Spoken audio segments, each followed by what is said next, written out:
जय श्री कृष्ण मित्रों, पिछली वीडियो में हम लोग अध्याय 2 के 61 से 72वें श्लोक तक के सार तत्वों के बारे में समझे थे और इसी के साथ अध्याय 2 की समाप्ति हुई थी।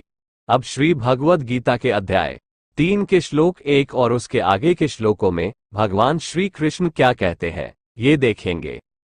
मित्रों, तीसरे अध्याय के पहले श्लोक में अर्जुन भगवान से पूछते हैं कि जायसी चेत कर्मंस्ते मता बुद्धिर्जनार्दन तत्की कर्मणि घोरे मां नियोजसी केशव।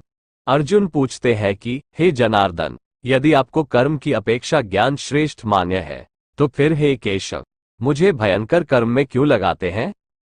फिर अध्याय 3 के दूसरे श्लोक में अर्जुन ये भी कहते हैं कि व्यामिश्रेणेव वाक्येन बुद्धिम मोहयसीव में तदैकम वद निश्चित्य यैन श्रेयोहमाप्नुयाम। कहते हैं कि आप मिले हुए से वचनों से मेरी बुद्धि को मानो मोहित कर रहे हैं, इसलिए उस एक बात को निश्चित करके कहिए जिससे मेरा कल्याण हो। तब तीसरे श्लोक में भगवान श्री कृष्ण कहते हैं कि लोकेस्मिद् विविधा निष्ठा पुरा प्रोक्ता मयांग ज्ञान योगेन सार्ख्याना कर्मयोगेन योगिनम। श्री भगवान कहते हैं कि हे निष्पाप अर्जुन, इस लोक में 2 प्रकार की निष्ठा मेरे द्वारा पहले कही गई है। उनमें से सांख्य योगियों की निष्ठा तो ज्ञान योग से होती है।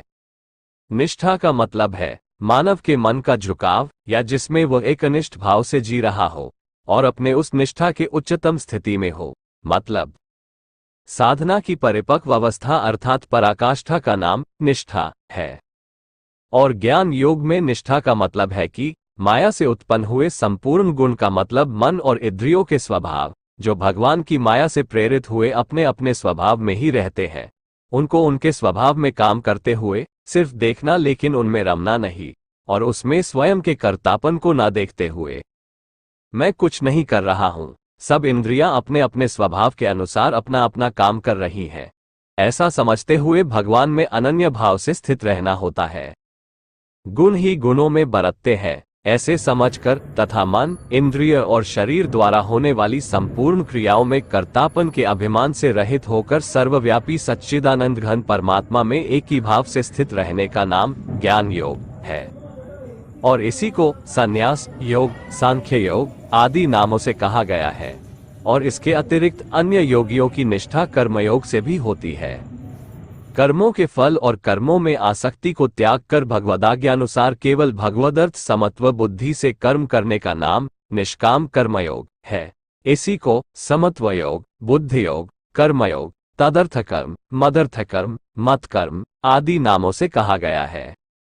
मित्रों, आगे के श्लोकों में इन सबका विस्तृत वर्णन किया गया है। फिर चौथे, 5वें और 6ठे श्लोकों में कहते हैं कि कर्म करना छोड़कर कोई योगी या निष्क्रमण नहीं हो सकता। मित्रों, अक्सर हम लोग ये कहते हैं कि ये तो सन्यासी या साधु है, इसे क्या करना, ये क्यों इतना काम करता है। इसका मतलब है कि हम कर्मों के सिद्धांत और ईश्वरीय विधान को ठीक से नहीं समझे हैं। मित्रों, आप इस अध्याय और इसके पहले के अध्याय के श्लोकों को ठीक से समझ गए तो आपका ये भ्रम भी मिट जाएगा और कर्मों का सही सिद्धांत को समझ जाएंगे। वास्तव में निष्कर्मणता वह अवस्था है जहां मानव के न तो शुभ कर्मों के कोई फल उत्पन्न होते हैं और न अशुभ कर्मों के ही कोई फल उत्पन्न होते हैं। असल में वही सच्चा कर्मयोगी होता है। एक सच्चे कर्मयोगी की अपनी कोई कामना ही नहीं होती, वह तो ईश्वर की प्रेरणा से प्रेरित होकर चलते रहता है। लेकिन जो ईश्वर को छोड़कर कामनाओं के वश में कर्म करता है, वह ईश्वर की माया से प्रेरित होकर कर्म करता रहता है। कर्म तो दोनों को ही करना है और दोनों ही करते भी हैं, लेकिन एक को परमधाम की प्राप्ति होती है और जीते जी मुक्त है, परमा आनंद में जी रहा है, जबकि दूसरा बंधन में बंधकर बार बार अलग अलग योनियों में नश्वर शरीर बनता है और कष्टों को भोगता है।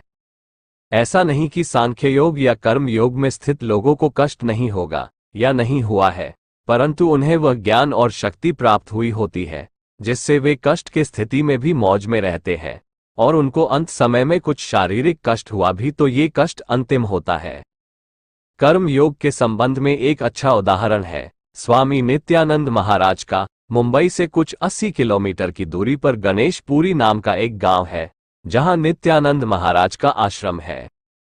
1923 तक नित्यानंद महाराज महाराष्ट्र राज्य में पहुंच गए थे और वहां एक चमत्कारी व्यक्ति के रूप में उनकी ख्याति ने मुंबई जैसे दूर दराज के लोगों को आकर्षित किया था। हालांकि उन्होंने कभी किसी चमत्कार का श्रेय नहीं लिया। उन्होंने कहा, जो कुछ भी होता है वह ईश्वर की इच्छा से अपने आप होता है। नित्यानंद ने स्थानीय आदिवासियों की बहुत मदद की।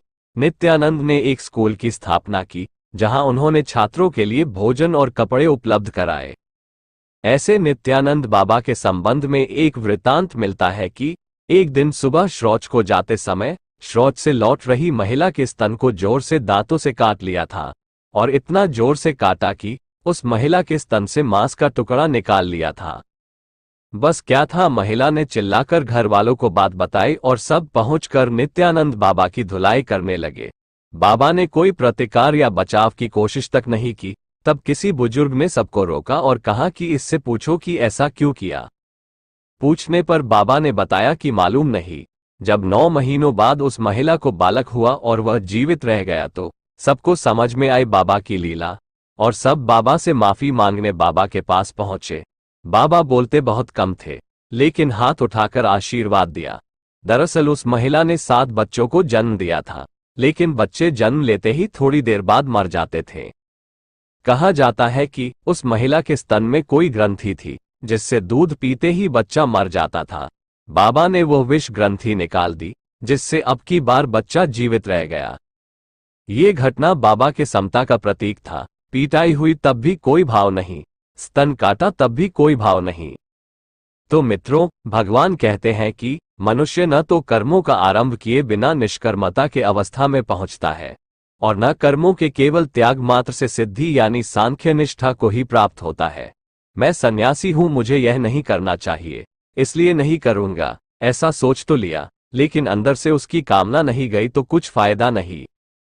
फिर 5वें में कहते हैं कि न हे कश्चित् क्षणमपि जातु तिष्ठते कर्मकृत कार्यते ह्यवश्यः कर्म सर्वः प्रकृतिजैर्गुणैः। निःसंदेह कोई भी मनुष्य किसी भी काल में क्षणमात्र भी बिना कर्म किए नहीं रहता, क्योंकि सारा मनुष्य समुदाय प्रकृति जनित गुणों द्वारा परवश हुआ कर्म करने के लिए बाध्य किया जाता है।